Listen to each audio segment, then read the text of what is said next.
Welcome to the Pianist TV channel. In this following masterclass, Graham Fitch discusses various scale and arpeggio technique. The filming takes place at Steinway Hall, right in the heart of London. Before Graham begins his lesson, here's a quick glance around the Steinway showroom and its vast piano workshop. On this introduction, Graham plays the Allemande from Rameau's Suite in A minor on a Model D concert grand, the same instrument on which he gives his lesson.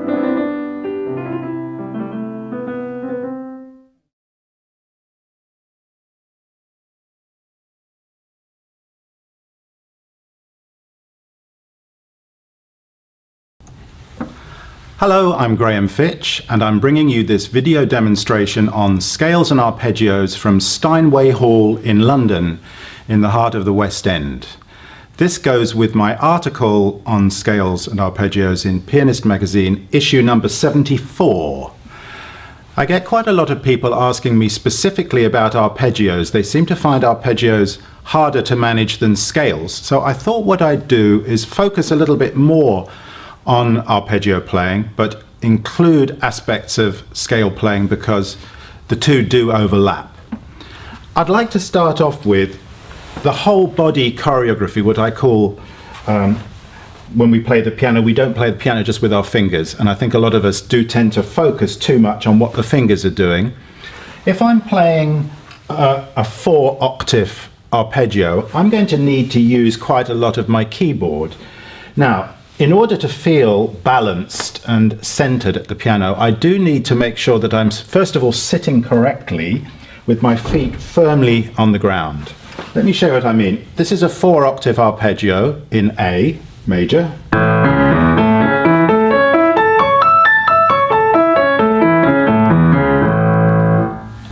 If you look closely, not at my fingers, you'll notice that I started over in this position, and as I came to the middle of the arpeggio, I was central to my body, on the stool.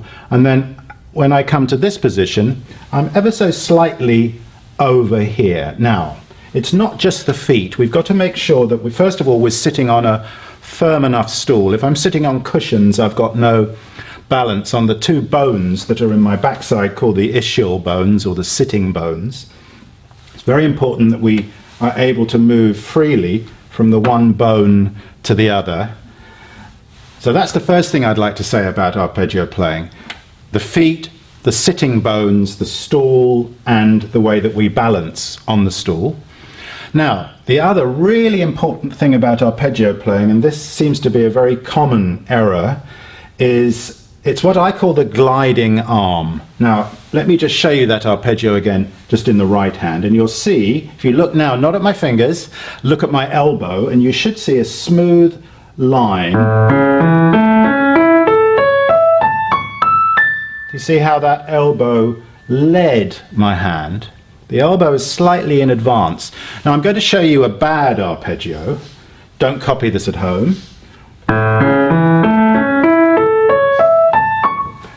Those teachers among you will recognize that. The reason I'm doing that is because my thumb doesn't have enough mobility.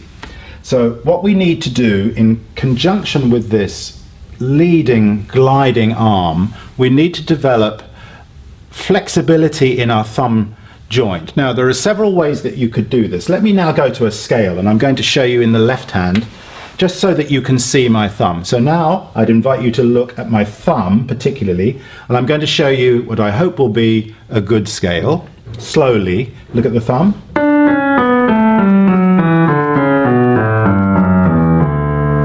You will have noticed there that the thumb, at the moment my second finger played, my thumb took off.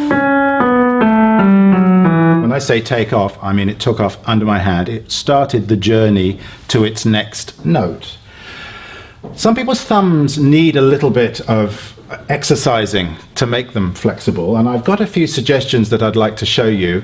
Let me start off with a scale that I'm going to simply play with my thumb and my second finger. Let me demonstrate this first. I'm going to do the same scale of D major, which will mean that my thumb lands on black notes as well, and that's perfectly okay for the purposes of this exercise.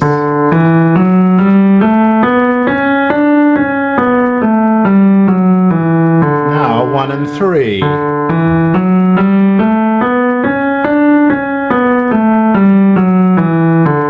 And 1 and 4. And so on. And for a large hand, 1 and 5. Notice what I was doing there, or rather notice what I wasn't doing. My elbow was in one place. I did not drop my elbow onto my thumb. Let me show you in the right hand incorrectly.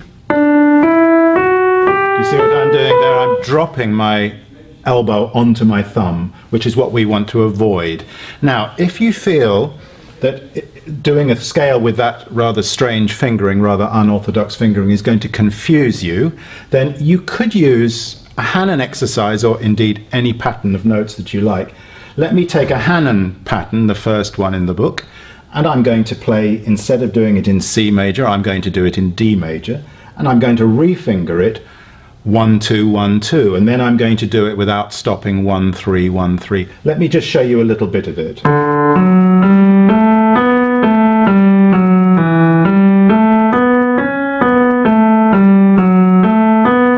And you'll notice that in order to accommodate my thumb on the black keys, I'm making full use of the length of the key, rather than jerky positions here. I'm sliding in and I'm sliding out. Now, that's an example, or several examples of thumb under, which is what we need for a scale. I'd like to show you thumb over. So let me just show you what I mean, because I can imagine that some of you will be scratching your heads thinking, what on earth is he talking about, thumb over? Again, let me show you in the left hand. No, I won't. I'll play something hands together, the beginning of the Ocean Etude of Chopin, and I'm going to do it in slow motion, and I think you'll see, if you look at my thumbs, that they are not moving under my hand, rather my hand is rotating, my elbow, my forearm is rotating. Let me just show you first.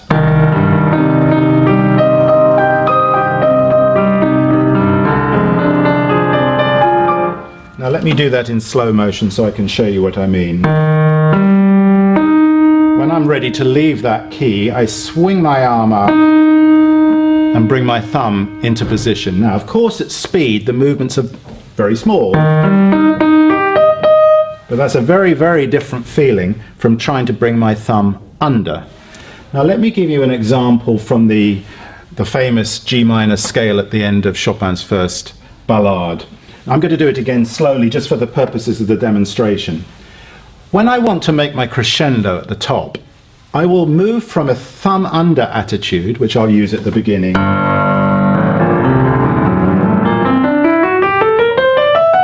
to a thumb over attitude. Let me just show you the last octave of that. Do you see how instead of putting my thumb under my hand, I'm lifting it up and dropping it in with a rotary movement of the forearm? That gives you a lot of strength, and it's completely tension-free. Feels wonderful. I want to go back a little bit to the arpeggios and the importance of the wrist. I haven't yet spoken about the wrist in scale and arpeggio playing, and it is absolutely vital that we allow two components of our arm to be free and flexible, and that is the wrist, and the second is the forearm. This movement, I must enable it.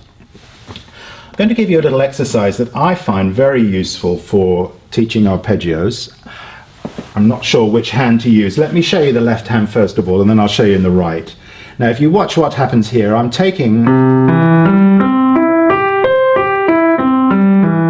Now, let me take the part of that arpeggio where the thumb is central. So that's second, thumb, fourth. If I hold my thumb down, and I play the note either side of that with the correct fingering. Be very careful here that you use the fingering you're going to use in the final arpeggio. 2, 4. Notice that my elbow remains still, and all of the adjustments are happening here and here. Let me show you now with the thumb played.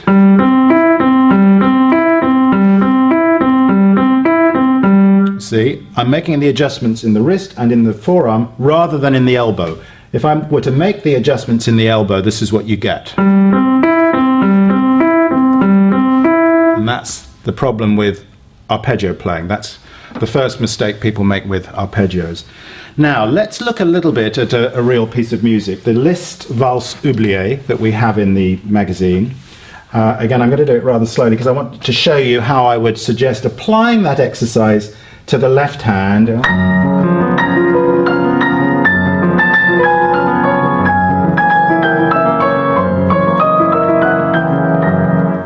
And so on. Now let me take that arpeggio pattern.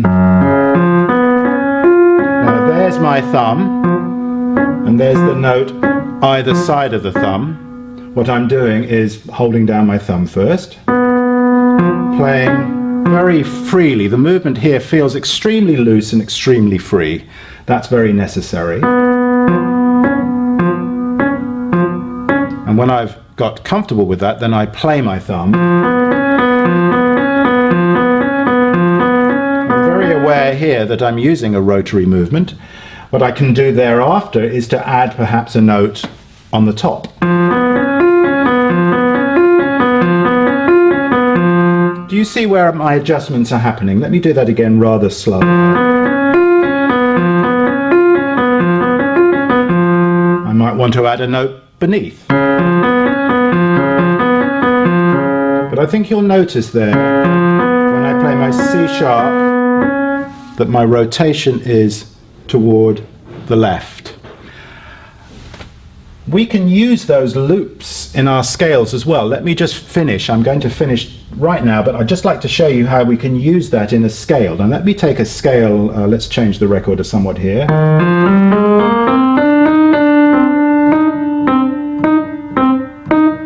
There's the loop.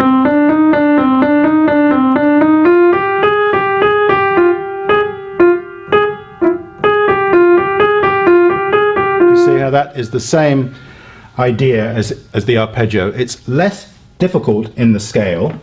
It becomes harder in the arpeggio because of the distances, and that's even more reason for us to keep very loose and very flexible.